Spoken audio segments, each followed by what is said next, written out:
Hi everyone, this is the video lesson for 5.2, the derivative of the general exponential function y equal to b to the power of x, part 1. Let's take a look at the warm-up. What is the derivative of y equal to b to the power of x? So again, if y is given to be b to the power of x, where b is a constant, y prime equals to b to the power of x times the ln of the base, which is ln of b. And again, if you want to go back and derive this using the first principle, and again, the first principle is given by the formula, the limit, as h is approaching to 0 of f of x plus h minus f of x over h.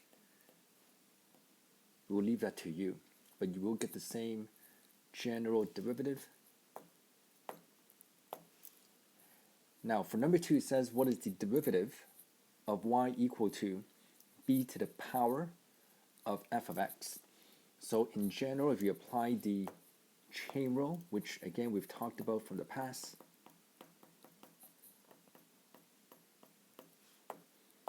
in this case, again, if y equals to b to the power of a function f of x, y prime equals to, and there are 3 parts here. Part 1, b to the power of f of x times the second part, ln of the base, and the third part, the derivative of f of x. And again, when we say the chain rule, we really mean take the derivative of the exponent f of x. Now, if you want to correlate this to the previous lesson from 5.1, here's the connection. Again, if you recall back to 5.1, we talked about the derivative of y equal to e to the power of x. And we wrote down y prime equals to e to the power of x. And if you remember the video, I kept writing the second, the third, the fourth, the fifth derivative all the way to the nth. And this is the same thing. And if you want to connect that lesson with the current lesson, here's what you should notice. And I'll put this in a box for you.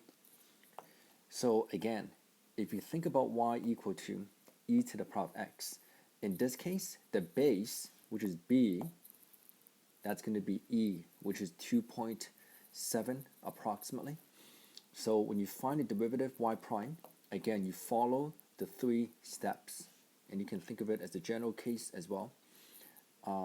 Here, so now y prime equals to step 1 e to the power of x, step 2 you take the ln of the base, and step 3 you multiply by the derivative of x, which is 1. And again, y prime equals to e to the x. So an additional set of notes I want to show you is the following. There are 3 different cases here, and again, we've talked about them in the past, or at least you've learned it maybe from MHF4U. So this right here, ln of e equals to 1. Or if you expand this idea into the ln of e to the x, that's going to be x. Or e to the ln x, that equals to x. So this batch of ideas hopefully can reactivate as we're looking at this. And that's how you do number 1 and number 2. Let's keep going. Example number 1. Determine the derivative of each function. So in the first part, y equals to 2 to the power of x. So in this case, y prime equals to, step 1, 2 to the power of x. Step 2, you multiply this by ln of 2. And ideally, if you want to practice the general formula, you're really multiplying by 1, which I am writing down for you. But as you practice more, this is understood, and you can leave it like that. Now, you got to be very careful here, because this is where there's some basic algebraic skills that you want to be good at. So I'm going to make a couple mistakes for you, and that way you know what not to do and not just what to do. So if you bring ln 2 to the front, this is ln 2 times 2 to the x. And a lot of students leave it like this. Now, I would strongly suggest that you put brackets around this and leave it in terms of brackets ln 2 times brackets 2 to the power of x, just like that. And the reason why I'm asking you to think about it like that is because at least one person from every class, from every course, will do something like this.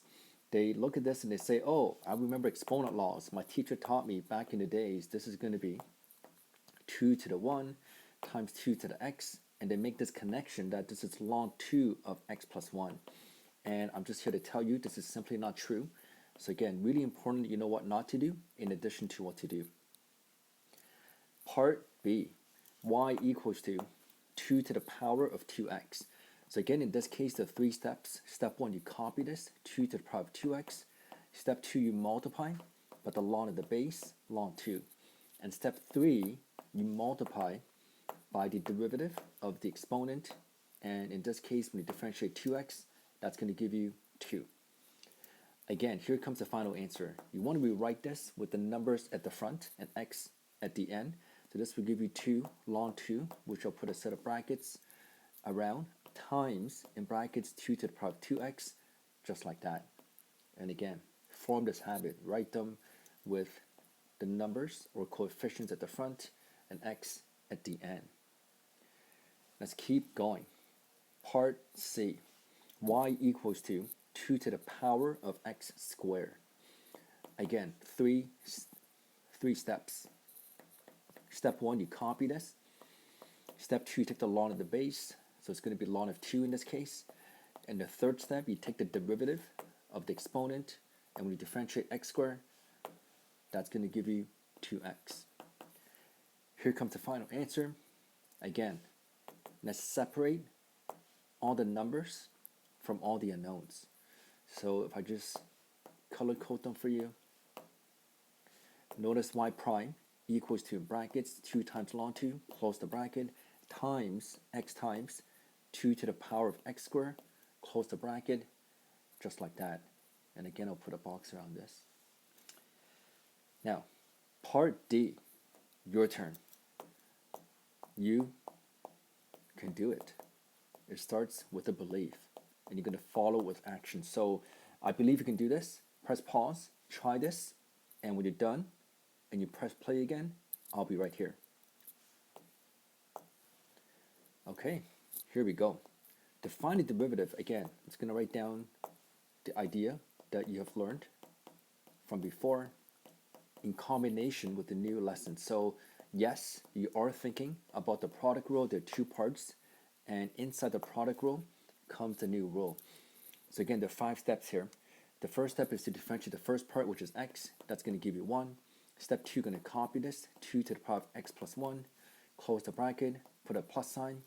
The second last step is to copy the first part, which is x, times the derivative of 2 to the power of x plus 1. And again, there are 3 steps in differentiating 2 to the power of x plus 1. So step 1, you copy this. Step 2, multiply by ln of the base. And of course, the third step, which is understood, is you take the derivative of the exponent, which will be 1 in this case. Again, here comes the final answer. And if you think about this in terms of common factoring, there's a common factor of 2 to the x plus 1 that you can bring to the front. In the brackets, it's going to be 1 plus ln 2 times x. And again, to be very clear, I'm putting a set of brackets just like that. I can even change these brackets from round to square brackets, just like that. So this is part 1 of 2 parts behind the lesson 5.2. I hope this makes sense.